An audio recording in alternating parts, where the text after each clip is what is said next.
Hello everyone, welcome back to my new video.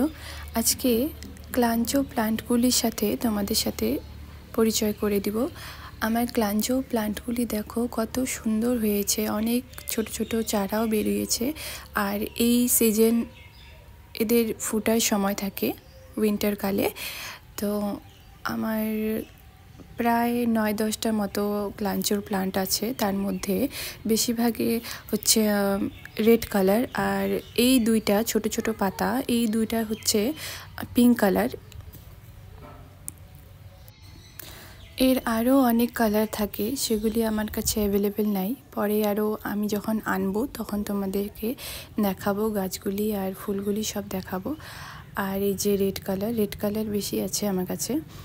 আর আমার গাছগুলি তোমাদের সাথে এর আগের বারেও শেয়ার করছিলাম যে আমি এগুলোকে কীভাবে লাগিয়েছিলাম।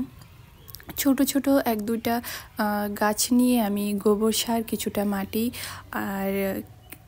আর কিছু দেইনি, সবগুলি মিক্সড করে তারপর হচ্ছে ক্লাঞ্চো প্লান্টগুলি লাগিয়ে দিয়েছিলাম জাস্ট। আর ঠিকমতো পরিমাণ মতো জল দিয়েছিলাম। যখন মাটি শুকিয়ে যায় তারপরেই জল দেই। আর এই জায়গাটায় প্রচুর রোদ হয়, এখানে 4 থেকে 5 ঘন্টা এই জায়গাটায় রোদ পায়, তার জন্য এর ফুলগুলিও খুব সুন্দর হচ্ছে। প্রায় সবগুলি ক্লাঞ্চো প্লান্টে কড়ি চলে এসেছে আর ফুটা বাকি আছে, আর কিছু গাছে ফুটা হয়ে গেছে। যেটা এর মাদার প্লান্ট সেটা এখন খুব সুন্দর ফুটে আছে। এই লালটার একটাই মাদার প্লান্ট ছিল, সেটা থেকে আমি অনেকগুলি গাছ করেছি। এই যে দেখো, এটা হচ্ছে এর মাদার প্লান্ট, এটা অলরেডি হয়ে গেছে। এই দিকে আরও অনেক বেরোয়েছে কড়ি।